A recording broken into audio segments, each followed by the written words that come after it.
Hai friends, ketemu lagi barengan aku Belgia dan kali ini aku sama wanita cantik lagi. Ada Ike.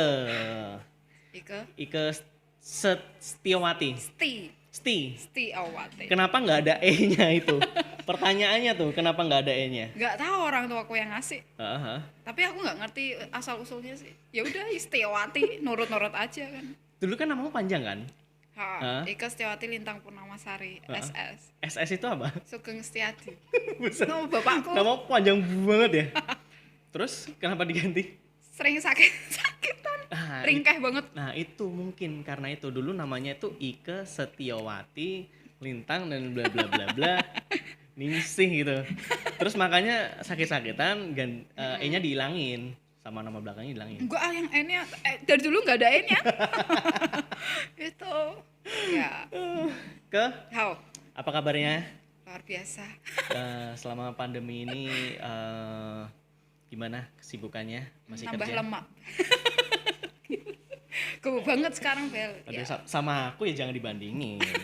Lemak semua Itu nih. six-pack semua itu. Ya, six pack. Iya bajunya. Oke. Kerjaan lancar. Lancar puji Tuhan. Terus kan aku sempat melihat-lihat di Instagrammu tuh. Kamu sekarang buka apa? Bukan buka ya. Jualan tas juga sekarang. Bangun ngerintis. Mm-mm. Ngerintis bisnis kecil-kecilan kayak Mm. gitu. Kayak buat samping-sampingan sih. Tas-tas kecil gitu. Tas-tas. Segini. Oh, Merintis kecil. rintis Dari kecil. kecil dulu, Oh, dari kecil. nol Ah, dulu ah, kayak ah. gitu. Bikinin tas-tas fashion cewek-cewek sih. Hmm. Gitu. Waktu ngerintis lahiran itu masih diplastikin nggak itu? Masih Masih diplastikin. masih diplastikin. Maksud Kan biasanya kalau yang namanya baru itu pasti ada plastiknya. Oh, kan? masih, Masih pasti. ya? Pasti ada plastiknya. Oh, Kan? masih ada plastiknya. Apa kalau jualannya di mana? Kalau orang melihat di katalognya tas-tasnya di mana? Di Stevina Kansa. Stevina At Kansa. Stevina Kansa. Oh, IG. keren juga ya namanya ya. Itu nama ponakanku. Ya. Ya. Nama ponakanku. Siapa tahu jadi bawa beruntung, guys. Oh iya, bagus tuh bagus. Kamu nggak sakit-sakitan juga kan? Ke, Ya. aku mau ngobrolin ini nih. Oke.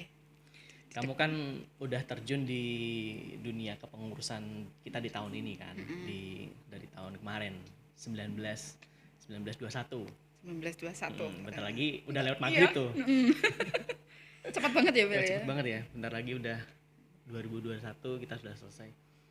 Terus kan kamu kan sempat tuh ngilang dari peredaran pelayanan tuh. Zaman dulu kan. Kamu pelayanan tuh dari umur berapa berarti? Aku tuh pelayanan sebelum di Pringgading sih sebetulnya. Oh, sebelum di Aku Pringgading. kan dulu Betani. Oh, heeh. Aku pelayanan di sana best. Mm-mm. Ikut remaja di Terbaik sana. berarti. Terbaik. Dulu ada pemudanya Yobel, terus remajanya best kayak gitu. Terus ikut-ikut latihan-latihan tamborin gitu. Cuman belum terjun banget sih. Cuman lihat-lihat terus Tapi kamu ikut-ikut. bisa tamborin dari situ berarti. Yes, dari situ. Terus akhirnya ikut mamah di Pringgading. Kayak gitu. Terus Kamu orang Pringgading. ikut pelayanan pertama tuh usher singer di Betani malahan. Kayak gitu. Terus tamborin full itu di Pringgading. Oh, Kayak gitu. Terus kamu meninggalkan dunia nyanyi dan apa tadi di Asyir ya? Usher. Di Betani itu. Tapi kalau di Betani nggak nyanyi. Aku belum bisa mengeluarkan kemampuanku nyanyi. Tapi terus Usher kolektan. oh, Nah, singer itu cuman kayak ikut-ikutan doang sih. Kayak waktu jadi jemaat terus Iya. nyanyi gitu. Semua jemaat juga begitu ya. Kayak gitu. Iya. Terus kan pelayanan di Pringgading dari tahun berapa berarti? 2007 akhir ya kalau nggak salah. 2007 akhir. Kita hampir 2007. sama-sama ya. Aku dulu pelayanan tuh di tahun 2007 2008 sih. 2007. 2006 aku masuk ke RBK. RBK. Kamu dulu nggak sempat RBK ya? Enggak. Kenapa? Kan dulu aku di Betani. Oh, waktu pelayanan itu ketika kamu pindah ke Pringgading tahun berapa berarti? Ya itu tahun 2007-an tuh. 2007 tuh mama pindah ke Pringgading. Oh, gitu. Gitu. Terus belum mengenal komunitasnya Pringgading. Yang aku tahu tuh ya udah ibadah pagi doang. ibadah yang jam setengah 6. 6 jam 6-an gitu loh. Ah, Nah, itu ah, ah, nemenin doang. Oh. Nah, aku pikir ya nggak ada pelayanan apa-apa di situ. Karena kan nggak ada tamborin, nggak ada apa-apa. Terus terjun ke pelayanannya di Pringgading? Di Pringgading itu tahunnya sorry aku agak lupa. Cuman bulannya aku ingat pertengahan Agustus. Lucu ya, orang tuh harusnya tahunnya tahu, bulannya lupa. Ini bulannya tahu, tahunnya lupa. Kenapa Lupa. tahu bulannya doang? Waktu itu kan aku masuk apa ya, ngejar ujian di bulan Agustus itu. Oh gitu. Ngejar ujian, jadi tapi karena aku sudah dapat banyak kayak gambaran dan latihan-latihannya di Betani, jadi kayak di sini cuma ngejar doang, jadi aku tahu ini jadi bisa nyesuaiin hampir gitu. sama gitu. Terus pelayanan dari Agustus itu tahun berapa lupa. Terus sempat hilang kan? Hampir lama ya. Hilang tuh kira-kira berapa bulan atau berapa tahun tuh? Itu lama ya, hampir berapa tahun ya? 4 tahun. Sebelum kepengurusan ini kamu juga jadi pengurus juga kan berarti di kayak Pemuda Bagi Kristus ini kan? Udah lama sih tapi. Terus hilang, terus kenapa bisa hilang? Kenapa bisa hilang? Tadi kenapa bisa hilang? Kenapa bisa hilang dari dunia pelayanan gitu kan? Kan enak, teman-temannya asik gitu. Complicated sih sebetulnya. Tadi kamu bilang mamamu pindah ke Pringgading, papamu? Belum. Papaku belum percaya sih. Sebetulnya kalau dibilang dia percaya. Cuman kalau suruh ke gereja belum mau. Kayak gitu. Cuman waktu itu terbesit mau ke gereja sekali sebelum ada pandemi. Karena dipaksa lah sama mamaku, baru mau ikut kayak gitu. Cuman terus malasnya keluar lagi lah. Kayak gitu. Santai-santai aja. Tetap berdoa. Terus berarti apakah itu juga yang menyebabkan kamu hilang dari pelayanan waktu itu? Sebetulnya enggak juga sih. Maksudnya gini, karena complicated jadi kayak apa ya? Ngeblur semua gitu loh. Jadi kayak ngerasa bahwa pelayanan tapi kok aku masih kayak naruh pahit, aku masih naruh sesuatu yang tidak benar di hati, di jiwa. Terus akhirnya kayak nggak berguna kan. Akhirnya ngapain sih juga pelayanan tapi masih bawa sesuatu yang nggak berkenan di hadapan Tuhan. Akhirnya yaudah dah, nggak usah pelayanan sekalian kayak gitu. Toh waktu itu juga gak ada tempat wadah untuk aku bisa ngeluarin unek-unek juga kayak gitu. Jadi kayak nggak ada tempat untuk beranjak kakiku di situ gitu, nggak ada orang yang welcome kayak gitu. Kan penerimaan kan krisis banget kan kayak gitu. Karena tipe aku pernah ditolak oleh keluarga. Jadi kayak aku kayak istilahnya butuh akan penerimaan kayak gitu, butuh akan keakuan kayak gitu. Jadi orang-orang yang penolakan gitu backgroundnya akan pasti selalu butuh akan penerimaan dan keakuan kayak gitu. Jadi di situ mungkin kuatku di situ. Maksudnya jadi masih kayak childish juga. Maksudnya kalau ngomong nggak pernah dipikir kayak gitu kan. Ya kan nyentelnya hati karena orang lagi pahit pasti kan isinya keluarnya yang pahit-pahit juga gitu kan. Jadi buat apalah ya itu. Jadi ambil keputusan secara sepihak kayak gitu, enggak pernah berdoa, enggak pernah baca Alkitab kayak gitu kan. Kayak hidup kayak gitu-gitu doang, ngapain juga gitu. Ya udah. Tapi kenapa kamu merasa tertolak di keluarga? Karena kan aku mamaku menikah sama papaku enggak disetujui sama engkongku. Karena ras. Mamaku Jawa Arab, papaku Cina. Dan ras tuh masih tinggi banget di keluarga nih papa. Ya sampai sekarang pun masih sih sebenarnya. Gitu. Kan dalam keluarga juga gitu kan. Akhirnya ya aku sudah ditolak sejak kandungan sama engkongku sendiri. Dan papaku juga malah ngikut nolak karena wedok. Karena cewek, yang diharapkan cowok cewek. Kita kembalikan ya. Gimana kalau kita ganti orang tua aja? Papi mamiku itu pengen anak pertamanya cewek. Oh gitu ya. Kok pengen namanya cowok? Malah karena di keluarga nih papaku cowok itu paling angkat gitu. Karena bawa marga kayak gitu. Jadi keluarnya wes ndak direstui, terus keluar jebrol cewek, alah tak berguna kayak gitu kan mungkin. makin aja tertolak sejak di kandungan itu rasanya pahit banget sih. Sejak tahu diceritain tuh rasanya diceritain sama mamaku rasanya aku nggak ada artinya ya ternyata hidup ya kayak gitu. Itu sih Bel. Berarti kayak merasa kepahitanmu tuh terpendam dari Sejak kecil, mungkin sejak orok. Hidupku sejak orok ya, kayak gitu ya. Perjalanan waktu itu apa yang dilakukan orang tuaku, apa yang dilakukan orang lain, keluargaku juga itu kayak tindakan mereka yang menyakiti aku jadi kayak nimbun gitu. Emang kamu pernah ini gak sih yang paling sakit, yang paling buat kamu kepahitan banget sama kamu kepahitan sama papa atau mama? Berarti? Papa. Kalau mama tuh ya kadang perkataannya aja sih kayak gitu. Mama lebih biasanya lebih ini ya apa kalem gitu. Apa yang masih teringat banget? Kalau sekarang kan udah enggak kan? Maksudnya waktu itu yang teringat banget sampai kamu kepahitan banget sama papa itu apa? Diusir dari rumah. Anak cewek diusir dari rumah, terus kamu kemana? Kos peleburan tuh Onodri. Itu zaman undip bawah tuh masih rame-rame itu kan anak kos-kos itu. Nah aku punya teman di situ, ditampung lah di situ. Gitu kan yang apa namanya sekolah sambil kerja kan, jadi bisa bayar di kos itu. Dulu kosnya masih murah banget kan, 100 zaman dulu masih udah murah. Masih murah Masih murah buat aku kan. Yang lainnya di atas soalnya kayak gitu karena kamarnya kan ada AC-nya, ada ini. Nah aku kan cuma kayak gudang gitu. Oh iya. Kayak gudang.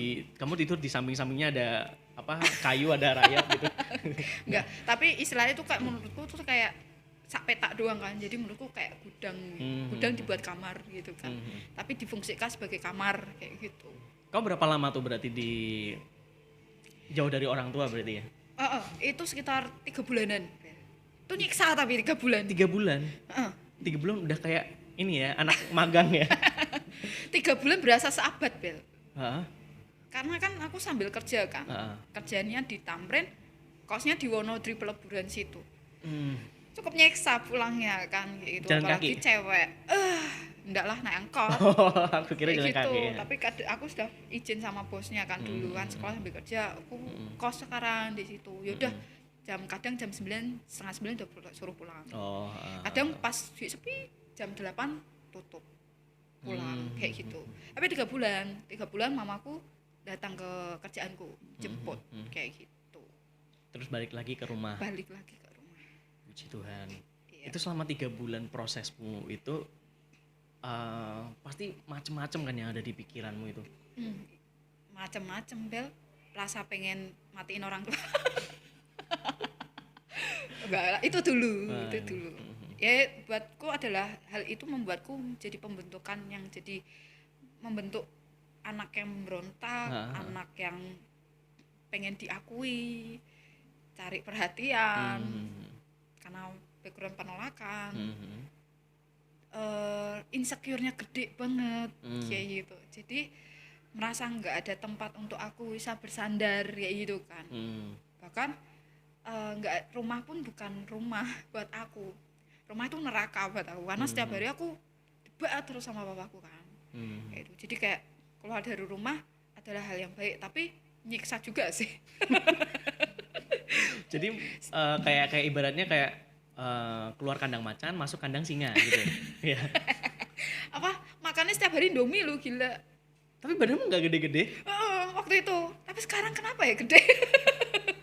Pandemi hanya 8 bulan. Lah ya kayak gitu. Itu sih.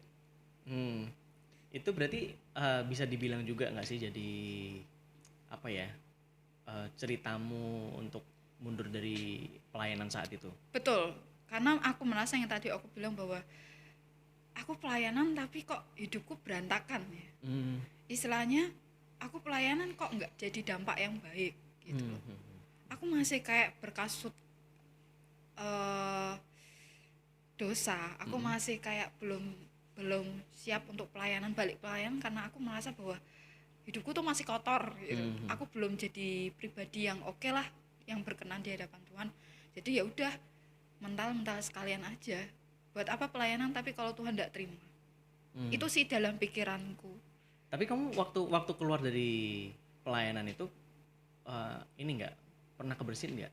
Maksudnya aku nakal sekalian deh gitu. Nakal sekalian.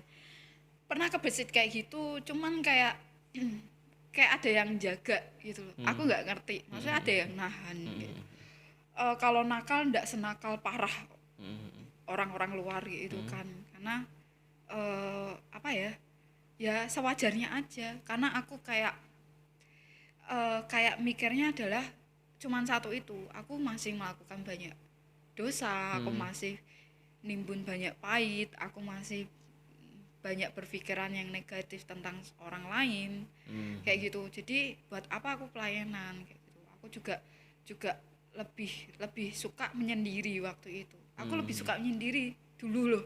Jadi aku lebih nyaman dengan diriku sendiri ketimbang aku harus kumpul dengan banyak orang yang hanya bisa menyakitkan diriku sendiri kayak gitu. Penuh kayak gitu. Mungkin di depan kita banyak orang hahaha, ternyata di belakang banyak ya yang menusuk kayak gitu. Pikiranku itu. Tuh. Tapi pikiranmu itu terbukti atau enggak? Enggak sih. Karena asumsi kita orang yang terlalu banyak memendam kekecewaan tuh memang keluarnya kayak gitu jadi nih gitu. Orang yang mau bersikap baik malah kita yang negatif kayak gitu. Tapi enggak semua orang seperti itu sih. Enggak semua orang yang kita anggap wah ini cari-cari ini apa berpikiran bahwa orang itu hanya baik di depan kita ini. Ini karena kesimpulan pemikiranku saat itu sedang masih dalam hal yang belum sehat, masih dalam hal masih sakit istilahnya, jiwanya masih sakit, hatinya masih sakit, pikirannya masih sakit, keluarnya pasti seperti itu, sakit juga, kayak gitu, gitu sih. Aku dengerin ceritamu tuh deg-degan sih. Bisa dibilang tuh kita tuh punya cerita yang hampir sama, maksudnya di background keluarga ya. Papaku juga orang yang berbeda dari kita tuh, keluargamu tetap utuh, keluargaku itu pisah, jadi aku dari keluarga broken home kan.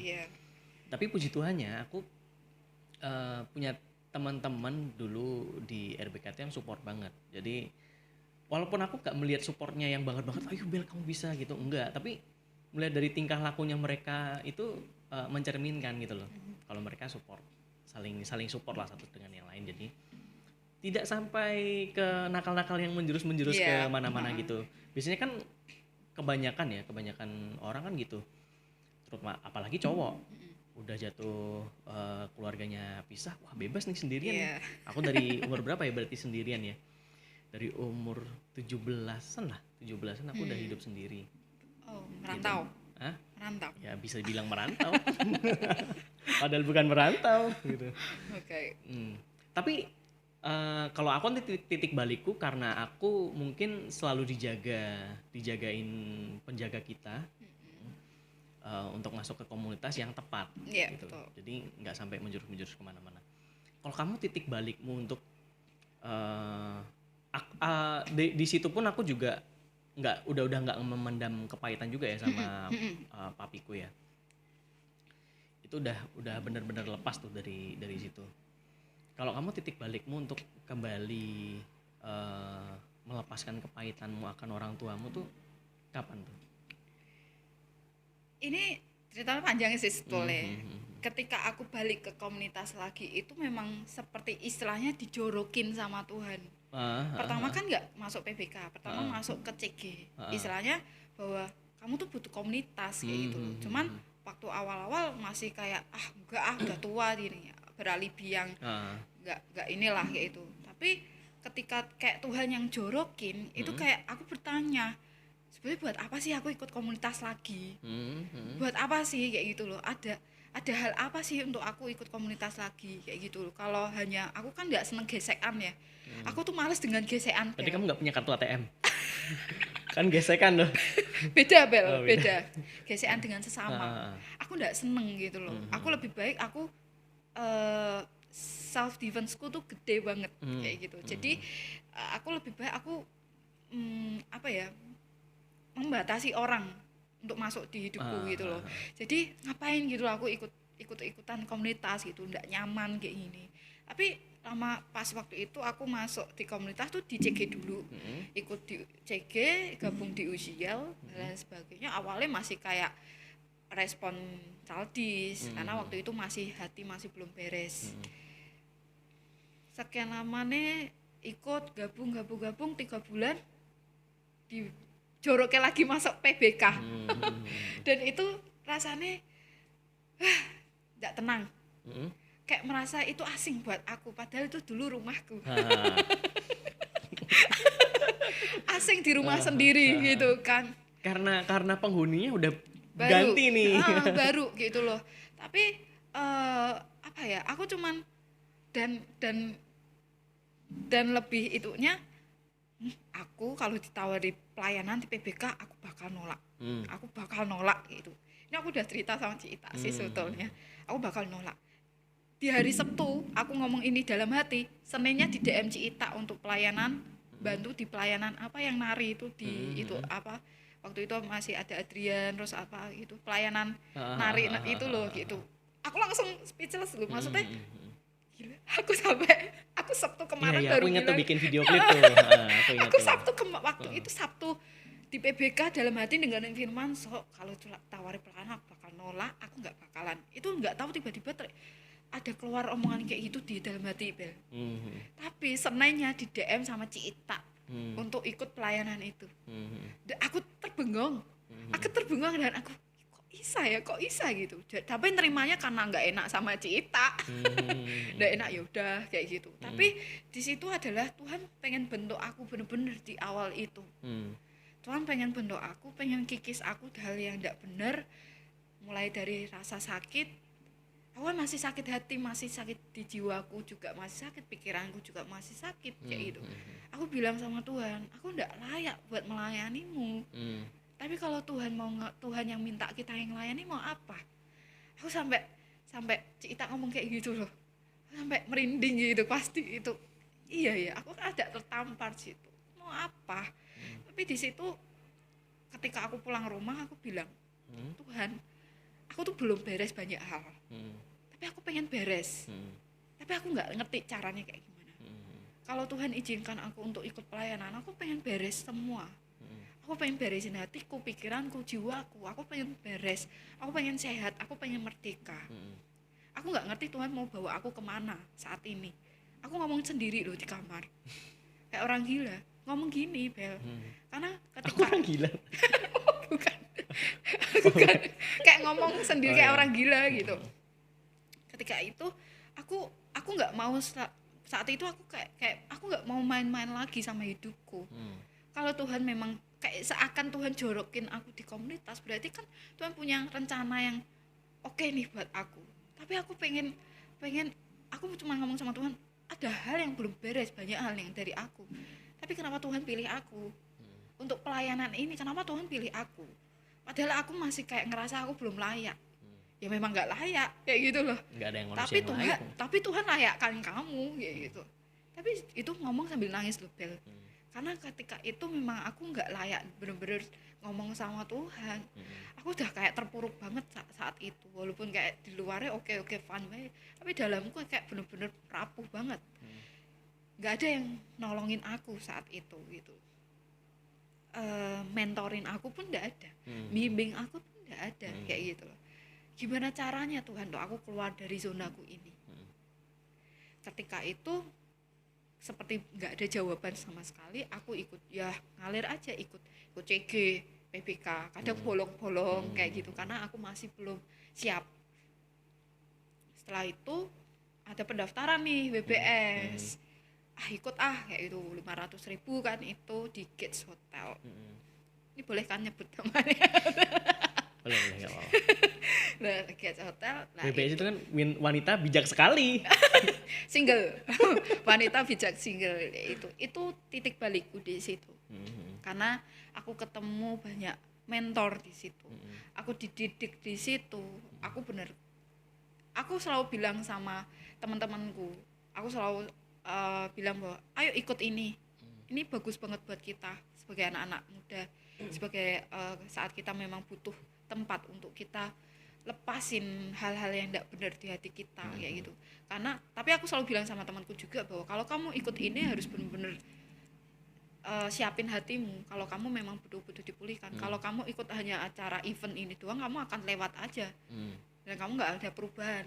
Tapi di situ benar Roh Kudus yang nuntun aku, Tuhan yang nuntun aku, karena aku sudah bilang Tuhan aku pengen pulih, aku pengen hidup berkenan di hadapan Engkau. Karena aku nggak ngerti ini Tuhan, Tuhan kasih aku kesempatan untuk balik lagi di komunitas, berarti ada apa ya, sesuatu yang apa yang namanya besar untuk aku gitu. Karena waktu itu Cita juga bilang waktu latihan dance itu kan, Cita kan aku yang dilatih Cita berarti kan ada hal yang besar buat kamu kok kayak gitu. Waktu itu di blessing gitu kan. Oh iya, tapi aku masih oh iya ya nggak aku terima sepenuhnya gitu. Tapi ketika aku ikut WBS itu aku semua aku ungkapin kertas, aku nulisnya dengan aku bilang dengan iman, aku mau sembuh, aku mau pulih, tapi yang bisa memulihkan hanya Tuhan. Nah sejak saat itu 3 hari 2 malam itu nggak langsung 180 derajat ya Bel. Apa namanya, intimidasi tuh banyak banget. Bener, kalau kita mau bener-bener fokus sama Tuhan tuh iblis tuh berusaha narik kita lagi, entah dengan cara mengintimidasi kita dengan masa lalu, dengan hal yang tidak enak, nggak, kamu tuh sudah tidak berkenan, kamu tuh tidak layak ini dan lain sebagainya, kamu tuh udah kotor kayak gini dan lain sebagainya, itu nggak ada yang mau nerima kamu dan lain sebagainya. Tapi situ kayak Tuhan kuatkin aku menerima kamu kayak gitu, bener kuat di sini, kayak rasanya bener-bener kayak aku ya nangis di kamar kayak gitu. Karena waktu itu aku belum bisa cerita dengan siapapun. Waktu selesai WBS aku hanya bisa cerita sama mentor itu. Setelah itu di kamar, kamu ada ciptaan yang baru, iblis nggak berhak untuk mengintimidasi kamu adalah ciptaan yang baru, kamu adalah orang yang diselamatkan sekarang dan kamu sudah pulih, Tuhan sudah ampuni kamu. Aku sampai bilang gitu. Karena intimidasinya iblis itu kuat banget buat aku bilang aku diampuni enggak ya, itu intimidasinya iblis kuat banget gitu loh. Tapi ketika Tuhan sudah ngampuni kamu saat ini dan kamu harus keluar dari zona nyamanmu. Jadi keluar dari zona nyaman tuh nggak gampang, kayak kaki itu penuh rantai kayak gitu. Aku harus belajar untuk bisa ngeluarin kata pengampunan. Dan ketika aku pulang dari WBS, aku peluk papaku. Papaku kayak orang bengong, ki bocah nopo gitu, gak pasti gitu kan.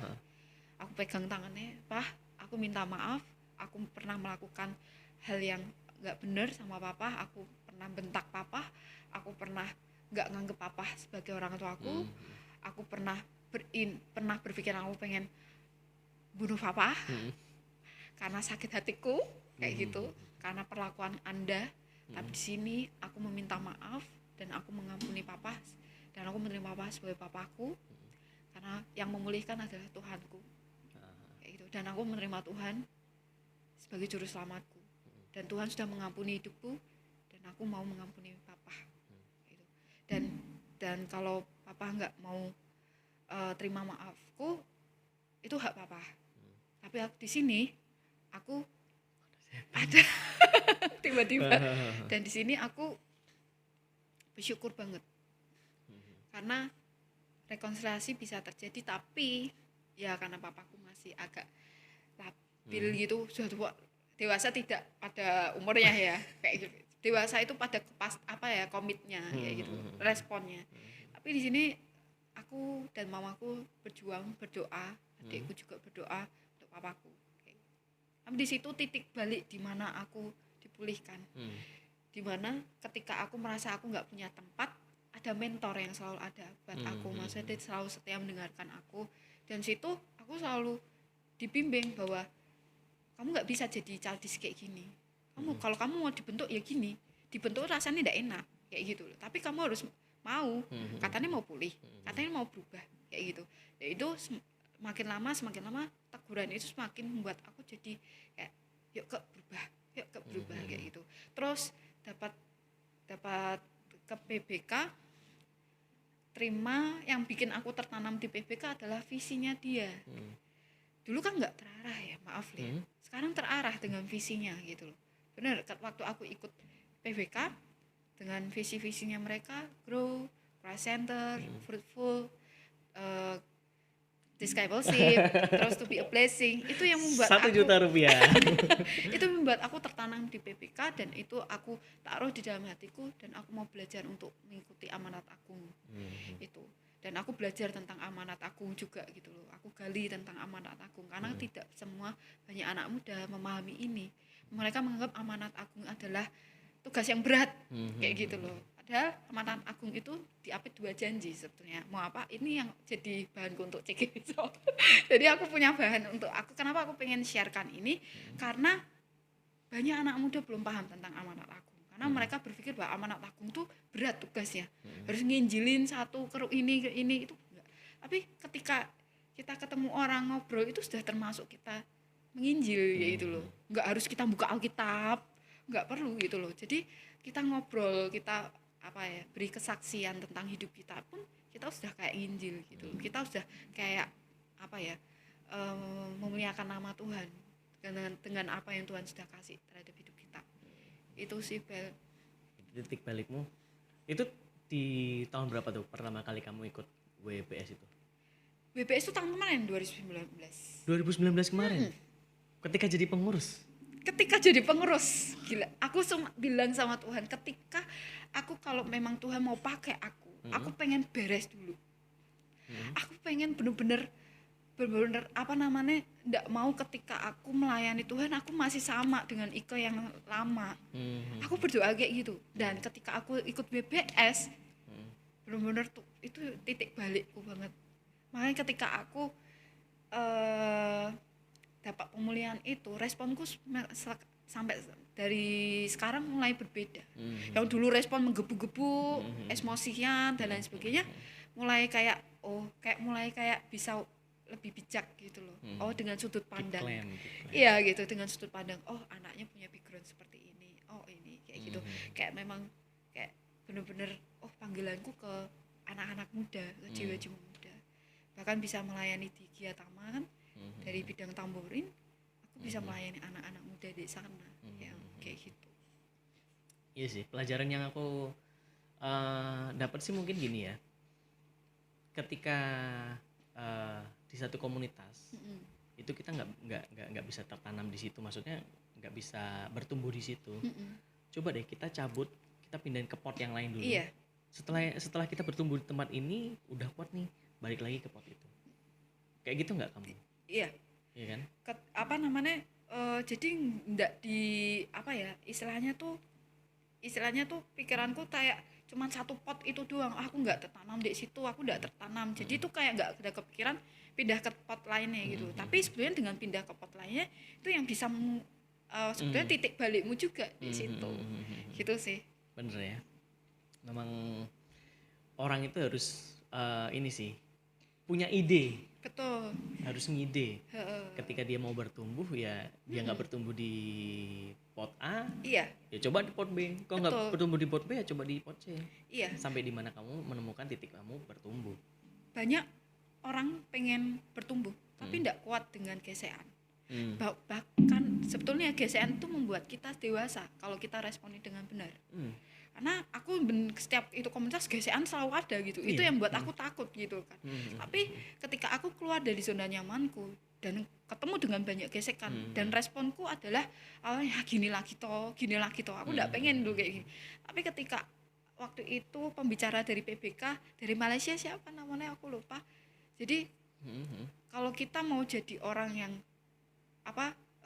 benar dengan meresponi dengan benar, good people gitu loh. Kalau kita enggak mau meresponi dengan benar ya berarti kamu mau jadi orang yang biasa-biasa aja gitu loh. Jadi di situ aku dapat banyak sih di situ. Jadi iya kita harus belajar dewasa untuk bisa meresponi dengan benar di setiap masalah. Makanya di sini aku bersyukur banget ketika aku gabung di komunitas, ketika aku gabung di komunitas BBS juga. Aku bisa melihat beberapa sudut pandang yang dulu sudut pandang cuma siji itu tok gitu, sampai nggak ngelihat sudut pandang yang lain gitu, jadi kayak merasa benar sendiri kayak gitu. Jadi ketika ketemu dengan banyak orang malah pandangan kita lebih kayak luas kayak gitu. Ternyata aku salah ya selama ini kayak gitu. Tapi memang pembentukan tuh harus mau diajar, mau dibentuk, mau ditegur. Karena Tapi kalau kamu nggak mau diajar, nggak mau dibentuk, ya wes kamu akan jadi gitu-gitu terus. Tapi kebanyakan orang kan nggak mau diprosesnya, Iya sih. maunya hasilnya. Makanya cintailah prosesmu, jangan cintai hasilnya. Karena proses, kalau aku ngelihat prosesku zaman dulu, gila padang gurun terus. Kapan progresnya? Proses mulu. Progresnya kapan? Proses mulu. Progresnya kapan? Tapi saat ini ketika aku meresponi panggilan Tuhan dalam hidupku, aku udah melihat progresnya. Progresnya adalah aku bisa rekonsiliasi dengan keluargaku. Aku bisa bertemu dengan banyak orang yang tadinya aku menutup diri, aku membuka dengan banyak orang, berteman dengan banyak teman, dan itu jalan untuk aku bisa mengeluarkan amanat agung itu gitu. Dan semakin membuat kamu jadi positif dan Betul. membuat lingkunganmu jadi positif juga. Betul, ya kan? bisa memuridkan gitu. Itu yang benar-benar aku gencar saat ini gitu. Ada filosofi bagus sih soal gesek-gesekan. Kartu ATM tadi, kalau kita masukin ke mesin ATM kan itu kan gesek-gesek terus kan. Artinya kan kita ada transaksi terus tuh di situ lewat kartu itu. Yang namanya transaksi, yang namanya dipakai terus, pasti akan bertumbuh, naik. Kalau ngomong saldo pasti saldonya naik kan. Nah, itu juga yang terjadi dalam kehidupan kita. Ketika kita mau menjadi naik levelnya, itu banyak gesekan. Betul.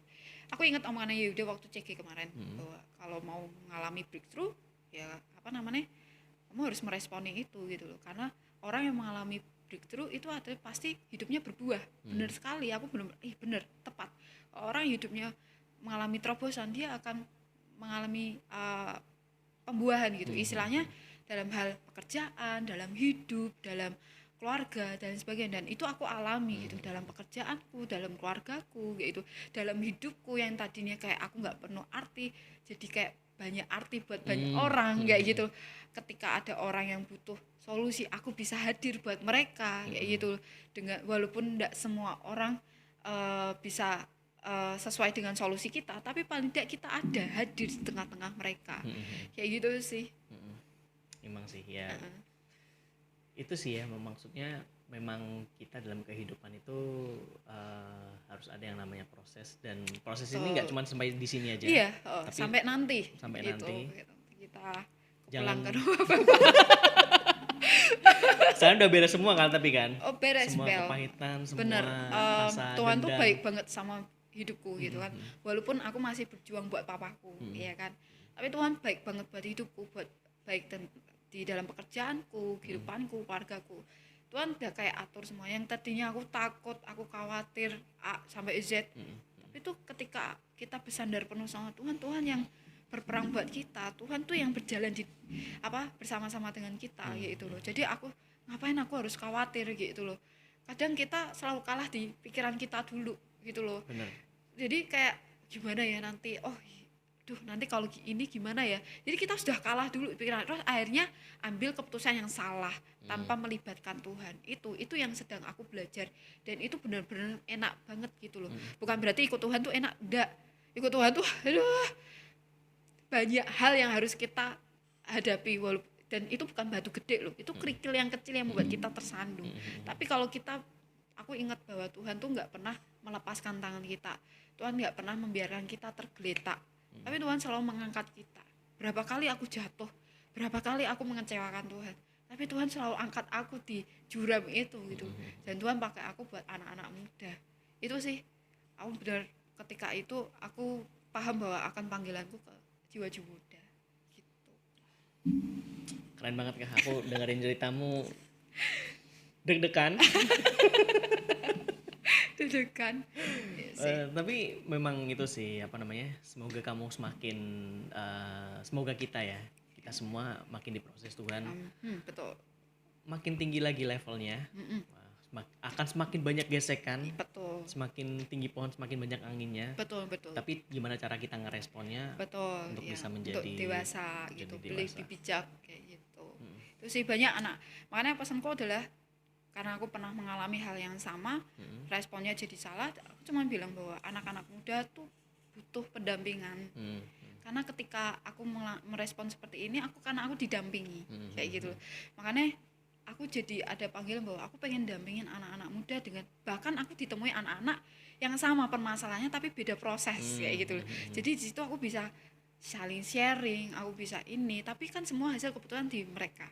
Tapi aku hanya bisa mengcover mereka, aku hanya bisa hadir buat mereka, aku bisa sebagai ayah, sebagai ibu buat mereka kayak gitu. Jadi jangan takut, karena dulu aku ngerasa takut sendiri, tapi sebetulnya banyak orang yang berdoa buat kita sebetulnya kayak gitu. Sampai sekarang ini mungkin aku bisa melayani sampai sekarang ini pun ada orang yang mungkin di belakang kita tuh yang berdoa buat kita ya gitu kan. Jadi jangan takut, kepahitan itu membuat Tuhan tuh tidak bisa bekerja dalam hidup kita. Makanya kita ada tembok setebal tembok Cina. Kepahitan tuh buat kita tuh hancur, bener, buat kita hancur, buat kita tuh kayak nggak bisa tumbuh, nggak bisa berpikir bener kayak gitu loh. Kita kayak bawa peso kemana-mana, istilahnya sakit kemana-mana. Tapi ketika kita mau dipulihkan, ketika benar-benar kita menyerahkan sama Tuhan, hidup kita tuh enak, benar-benar kita ngerasain kemerdekaan yang benar-benar itu. Ben, buat teman-teman yang masih kepahitan, minum es teh. Minum teh manis gitu. iya biar ya. Kalau apa namanya, titik balik kita itu diproses Tuhan dengan caranya sendiri-sendiri. Nggak mungkin semua orang seperti aku, nggak mungkin semua orang iya, kamu, nggak mungkin semua orang. tergantung responnya juga. Betul. Gitu. Jadi buat teman-teman yang masih kepahitan dengan apapun yang di sekitar kalian, carilah